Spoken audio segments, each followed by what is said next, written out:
tuto Chromis pour une fonction pas encore expliquée. Il s'agira aujourd'hui de bien comprendre le fonctionnement des filtres sur la consultation des images déposées et validées dans Doris.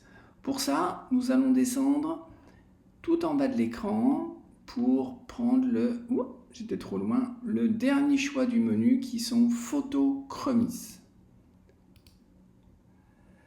Nous voilà sur une page où on peut observer un ensemble de filtres assez riches que l'on va étudier l'un derrière l'autre.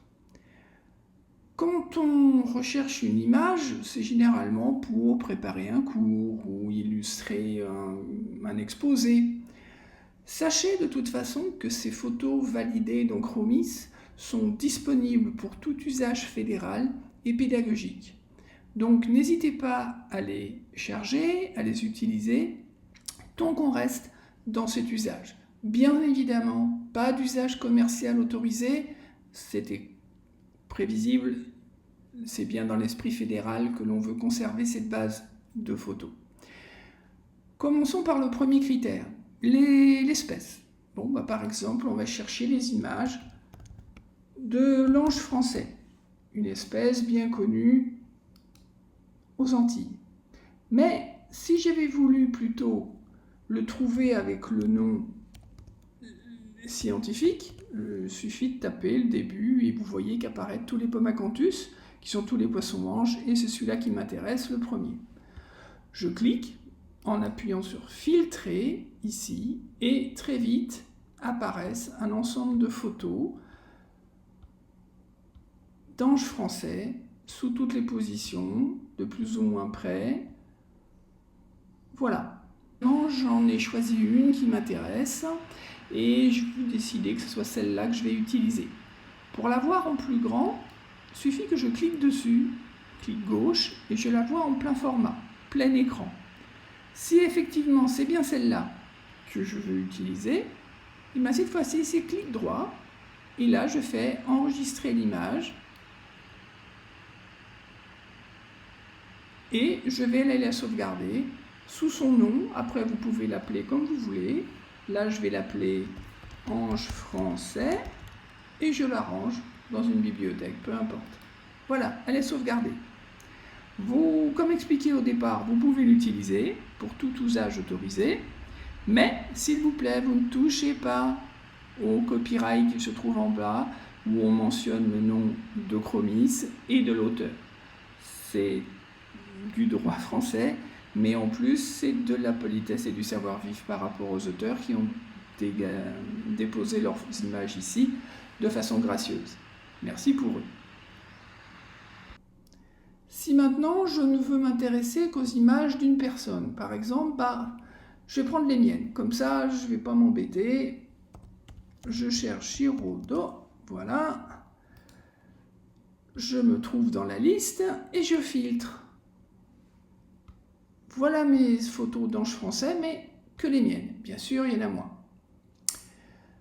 Deuxième exemple. Nous allons non pas nous intéresser à une espèce, mais plus généralement à ce qu'on trouve sur un site.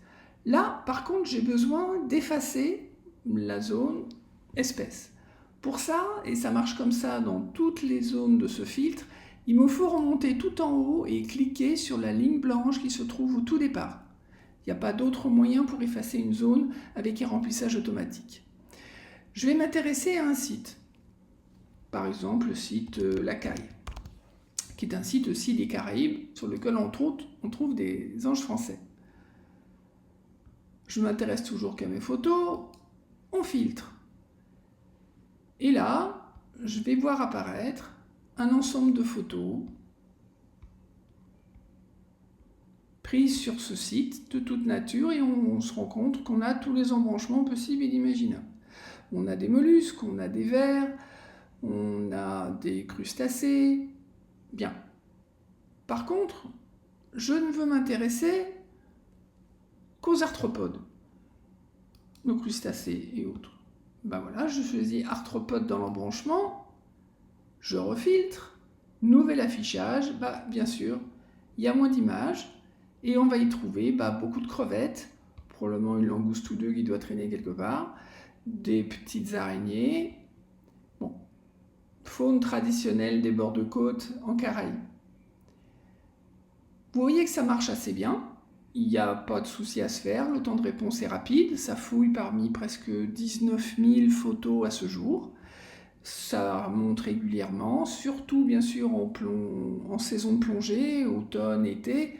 Il y en a un petit peu moins en hiver, sauf des photos d'eau chaude bien sûr. Intéressons-nous maintenant à la même chose, mais avec une tranche de date. Et ce qu'il faut savoir, c'est que les deux dates du et au sont exclus de la sélection. On ne prend que ce qu'il y a entre. C'est-à-dire qu'ici, si je m'intéresse par exemple au 01/01/2024 jusqu'au 31 mars 2024, eh bien je ne vais avoir que ce qu'il y a pendant ce trimestre à l'exclusion des deux bornes. Donc prenez l'habitude, si vous voulez un trimestre entier, d'aller chercher les dates du jour d'avant. 31/12/2023 au 1er avril 2024.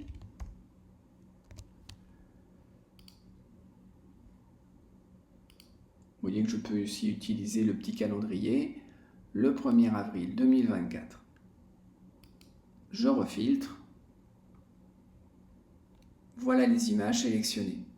Donc n'oubliez pas ce détail parce que souvent j'ai des remarques ou des appels de gens qui me disent « mais je ne trouve pas mes photos, pourtant je suis sûr qu'elles y sont ».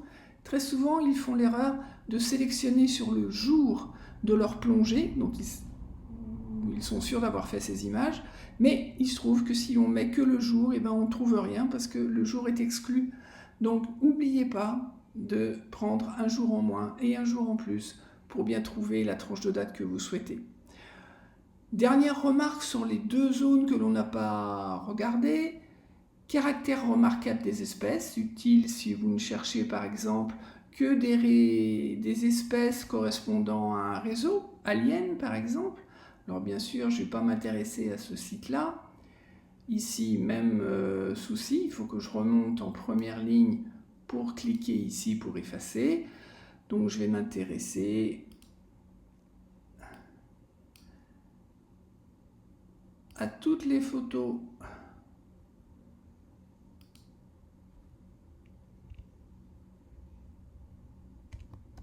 prises pendant une certaine tranche de temps, l'année dernière et l'année d'avant, des arthropodes de réseau Alien Grand Ouest. J'espère que j'en ai trouvé.